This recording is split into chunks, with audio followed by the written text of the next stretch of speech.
થઈ જાય છે ત્યારે તેમાં સંકર દોષ આવી શકતો નથી. દેહ ને આત્મા ને એક માનતો હો ને તું સદબુદ્ધ વ્યવહારનો વિચાર કરીશ તો દેહ ને આત્મા ભિન્ન લાગશે તને. એમ કેમ કે આત્મામાં જ્ઞાન છે, ગુણ અને દેહમાં નથી, પૂતગલમાં. માટે પૂતગલ થી આત્મા ભિન્ન છે. એમ બેની એકતા હશે, તૂટી જશે, ભિન્નતા પાસે છે. તથા ગુણોનું પરિજ્ઞાન થતા તેમાં શૂન્યતા અભાવ આદિ દોષ પણ આવી શકતો નથી. સારું લીધું છે, ખુલાસો કર્યો ભાવાર્થમાં. કેમ કે તેના ગુણોની સત્તા અને તેની નિત્યતાનું પરિજ્ઞાન ઉક્ત બંને દોષોનું વિરોધી છે. તથા જ્યારે વસ્તુના સામાન્ય પણ ગુણ તેમાં જ દેખાય છે, તેનાથી બહાર દેખાતા નથી, ત્યારે વસ્તુ પરમાણુ સમાન તેના ગુણોથી અખંડ પ્રતીતમાં આવી જાય છે. જ્ઞાન ગુણથી અખંડ આત્મા જ પ્રતીતમાં આવે છે. એમ પરથી જુદો પડે અને ગુણભેદ નીકળી જાય તો અખંડ થઈ જાય છે. આટલો બોધ થતાં જ વસ્તુ અનન્ય શરણ પ્રતીતિ થાય છે. અનન્ય શરણ પ્રતીત થાય છે. અનન્ય શરણ, કોઈને એમાં શરણ લેવાની જરૂર નથી. જ્ઞાન તે આત્મા, દર્શન તે આત્મા, એટલું કરીશ તો દ્રવ્ય હાથમાં આવી જશે, પરથી જુદું પડી જશે. જેમાં જ્ઞાન ગુણ નથી તે અનાત્મા છે. એમાં એકતા બુદ્ધિ, સ્વામિત્વ બુદ્ધિ બધું છૂટી જશે. એમ હવે અસદભૂત વ્યવહારનું લક્ષણ એ વાંચવું નથી આપણે. અસદભૂત વ્યવહારની પ્રવૃત્તિનું હેતુ વાંચવું નથી, એનું ફળ વાંચવું નથી, એના માટે દ્રષ્ટાંત વાંચવું નથી.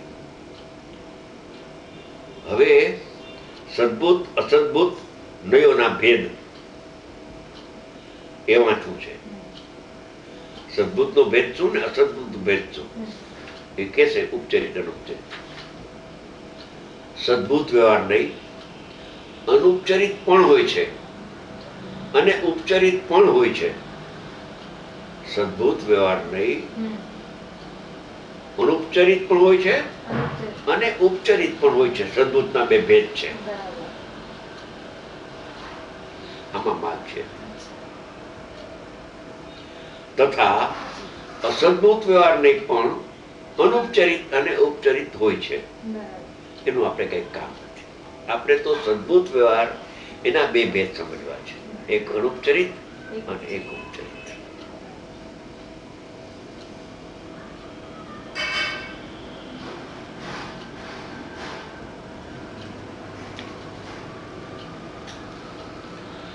હવે અનુપચરિત સદભૂત વ્યવહારનું સ્વરૂપ. સદભૂત વ્યવહારના બે ભેદ, એક અનુપચરિત અને એક ઉપચરિત. એમાં આચાર્ય ભગવાન પહેલા અનુપચરિત સદભૂત વ્યવહારને કોને કહેવાય એમ.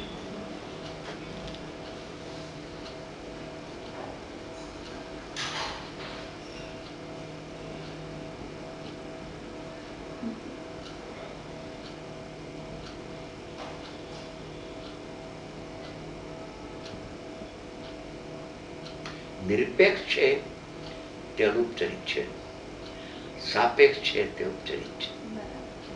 અસ્ય વિસ્તારમાં આવશે. અર્થ, જે પદાર્થની અંદર જે શક્તિ છે તે વિશેષની અપેક્ષા રહિત સામાન્ય રીતે તેની જ વર્ણવામાં આવે છે. આ જ અનુપચરિત સદભૂત વ્યવહારનું સ્વરૂપ છે. હવે એનો ભાવાર્થ લખ્યો નથી, ફરીથી અર્થ વાંચું છું અને પછી એનો દ્રષ્ટાંત આપશે. દ્રષ્ટાંત આપીને સિદ્ધ કરશે કે અનુપચરિત સદભૂત વ્યવહારનું દ્રષ્ટાંત શું. ફરીથી વાંચું છું.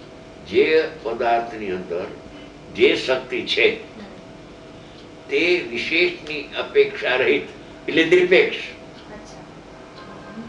વિશેષની અપેક્ષા રહિત એટલે નિરપેક્ષ સામાન્ય રીતે તેની જ વર્ણવામાં આવે છે. આ જ અનુપચરિત સદભૂત વ્યવહારનું સ્વરૂપ છે. હવે દ્રષ્ટાંત દેશે પછી ઘણો સારો ખુલાસો આપશે. અર્થ 536 ગાથા. અનુપચરિત સદભૂત વ્યવહારના વિષયમાં આ ઉદાહરણ છે કે, આ દ્રષ્ટાંત છે કે જ્ઞાન જીવનો અનુજીવી ગુણ છે. જ્ઞાન જીવનો અનુજીવી ગુણ છે. એટલે કે જીવોપજીવી ગુણ છે. જીવોપજીવી ગુણ છે. અનુજીવી એટલે જીવોપજીવી. તે જ્ઞેયના આલંબનના કાળમાં તેમનો ઉપજીવી ગુણ થતો નથી. ઉપજીવી ગુણ થતો નથી એટલે જ્ઞેયોપજીવી થતો નથી. એટલે જ્ઞેયને જાણે છે એમ એમાં આવતું નથી. એટલે જ્ઞેયથી થાય છે જ્ઞાન એમાં આવતું નથી. જીવોપજીવી છે, અનુજીવી. બરાબર. એ જીવનો જ ગુણ છે ને જીવને આશ્રય છે, હા. જ્ઞેયને આશ્રય નથી. એ નથી. માટે નિરપેક્ષ છે, માટે અનુપજીવી છે. બરાબર. ઉપચાર નથી, લાગુ પડતો નથી. હા. બરાબર. ફરીથી અનુપચરિત સદભૂત વ્યવહારના વિષયમાં આ ઉદાહરણ છે કે જ્ઞાન જીવનો અનુજીવી ઇન્ટુ કોમા ગુણ છે. બરાબર. અનુજીવી અનુસરીને જીવને અનુસરીને પરિણામ થાય એવું ગુણ છે. એવો ગુણ છે એનામાં. એ અનુજીવી એટલે કે જીવોપજીવી ગુણ છે. જીવોપજીવી ગુણ છે. એમાં આપણા ઓલામાં જીવોપજીવી લખ્યું છે, હા. સૌગઢમાં હાજી. નીચે મેં લખ્યું હાજી. જીવોપજીવી. જીવોપજીવી. અનુજીવી કયું જીવોપજીવી.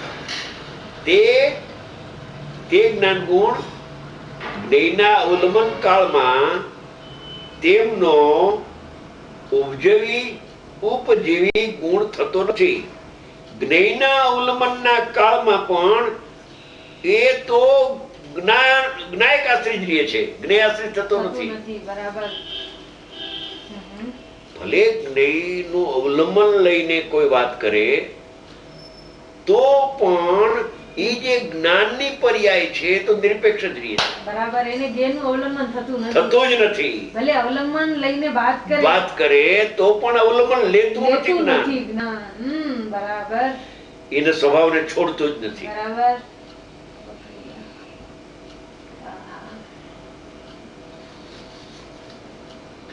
તે જ્ઞેયના અવલંબનના કાળમાં તેમનો ઉપજીવી ગુણ થતો નથી.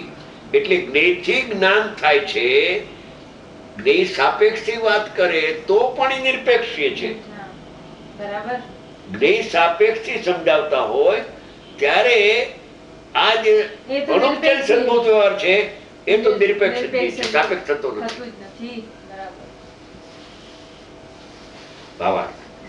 કોઈ પણ પદાર્થને જાણતી વખતે જ્ઞાન સદા જીવનો અનુજીવી ગુણ રહેશે.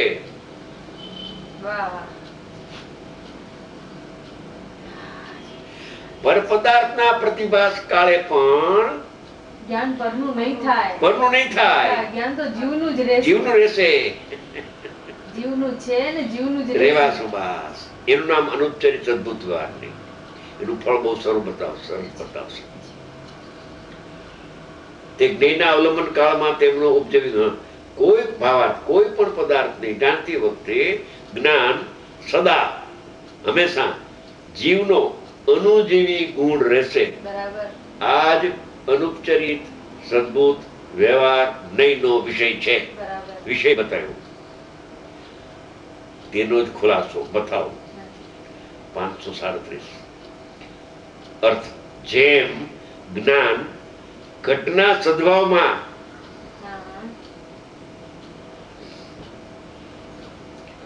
ઘટનો વિષય કરવાના સમયમાં કાઉન્સમાં ઘટ નિરપેક્ષ જીવનો ગુણ છે. ઘટ સાપેક્ષ જીવનો ગુણ નથી. જીવનો ગુણ ને ઘટ સાપેક્ષ એમ ન હોય. ઘટના સદભાવમાં પણ કે છે કે ઘટ નિરપેક્ષ જીવનો ગુણ છે. બરાબર. સાપેક્ષ નું કથન હોય તો પણ વસ્તુ તો નિરપેક્ષ છે. कथन सापेक्ष होता है. कथन सापेक्ष होता है. नहीं वस्तु सापेक्ष नहीं हो नहीं होती जाती है. वस्तु तो निरपेक्ष ही रहती है क्योंकि वस्तुની કેમ કે શક્તિ અનુપચરિત ઉપચરિત નહીં નહીં. અનુપચરિત હા એનો ખરું સ્વરૂપ ઈ છે. ખરું સ્વરૂપ આ છે. અનુપચરિત ઈ સાચું છે. સાચું ઈ છે. બરાબર. बहुत बढ़िया. તેમજ ઘટના અભાવમાં પણ સદભાવમાં કે અભાવમાં પણ તે ઘટ નિરપેક્ષ જીવનો જ ગુણ છે. બરાબર.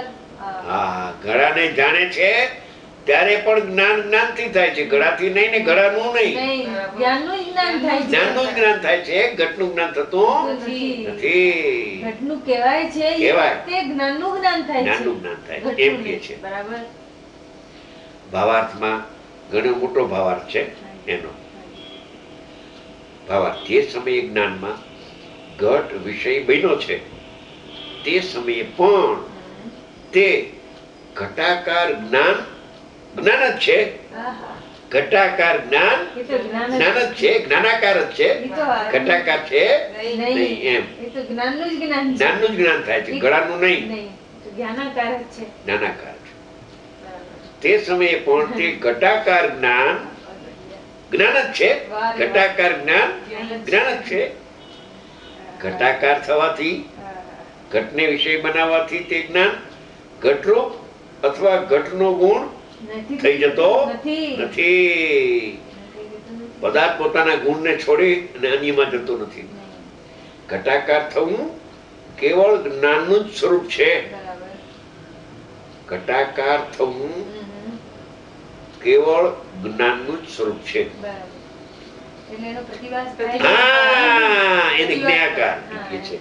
એ કહે છે જેમ દર્પણમાં કોઈ પદાર્થનું પ્રતિબિંબ પડવાથી તે દર્પણ પદાર્થના આકારે થઈ જાય છે, એની સ્વચ્છતા હા, એની સ્વચ્છતા જ છે. થઈ જાય છે. દર્પણનું પદાર્થના આકારે થવું દર્પણની જ પર્યાય છે, બરાબર. એ તો એની સ્વચ્છતા છે. એની સ્વચ્છતા છે. દર્પણ તે પ્રતિબિંબ મૂલક પદાર્થ રૂપ થઈ જતું નથી. સ્ફટિક મણીમાં ફૂલ દેખાય પણ કઈ રાતું થતું નથી. તથા જે દર્પણ પદાકાર થવા છતાં પણ તે પોતાના સ્વરૂપમાં જ છે. અનુપચારિક સદબુદ્ધ લેવું છે ને, હા, એટલે પોતાના સ્વરૂપમાં જ છે. સ્વરૂપમાં જ છે, નિરપેક્ષ જ છે. હાજી. સાપેક્ષ થી કહેવામાં આવે છતાં વસ્તુ સાપેક્ષ થવી નહીં જાય બરાબર. તો પરાધીન થઈ જાય જ્ઞાન. બરાબર. નિરપેક્ષ જ છે. બરાબર. હા. તેમ પદાર્થાકાર ન થવા છતાં બરાબર. પણ તે પોતાના સ્વરૂપમાં છે. બરાબર. પદાર્થનો સદભાવ કે પદાર્થનો અભાવ એ તો નિરપેક્ષ જ્ઞાનથી થાય છે. હા, હા. એમ નથી કે પદાર્થ આકાર થતી વખતે પદાર્થના કોઈ ગુણ દર્પણમાં આવી જતા હોય અથવા દર્પણના કોઈ ગુણ પદાર્થમાં ચાલ્યા જતા હોય. તેવી રીતે જ્ઞાન પણ જેવી રીતે પદાર્થ આકાર થવાના સમયે જીવનો ચૈતન્ય ગુણ છે હાજી. તેમ પદાર્થાકાર ન થતા પણ જીવનો ચૈતન્ય ગુણ છે. બરાબર. બંને અવસ્થાઓમાં તે જીવનો જ ગુણ છે. બરાબર. એટલે જીવ ઉપજવી છે, જ્ઞેય ઉપજવી નથી. બરાબર. એમ. હવે 528 જે સિદ્ધાંત એમ માને છે કે ઘડો હોય તો જ ઘડાનું જ્ઞાન થઈ શકે છે, ઘડો ન હોય તો ઘડાનું જ્ઞાન પણ થઈ શકતું નથી અને જ્ઞાન પણ થઈ શકતું નથી. તે સિદ્ધાંત ઉપરયુક્ત કથનથી ખંડિત થઈ ગયો, કેમ કે આવો સિદ્ધાંત માનવામાં કોઈ પ્રમાણ નથી. બરાબર. એટલે અન્ય મતનું ખંડન એમાં કરી નાખ્યું. કેટલાક મતો છે ને, ઘડો હોય તો ઘડાનું જ્ઞાન થાય, ઘડો ન હોય તો ઘડાનું જ્ઞાન ન થાય ને આત્માનું જ્ઞાન ન થાય. એટલે ઘટાશ્રિત જ્ઞાન થાય એમ માને, જ્ઞેયાશ્રિત જ્ઞાન, એનું ખંડન થઈ ગયું. હા, બરાબર. હવે એનું ફળ બતાવે છે. અનુપચરિત સદભૂત વ્યવહારની સમજે એનું ફળ શું?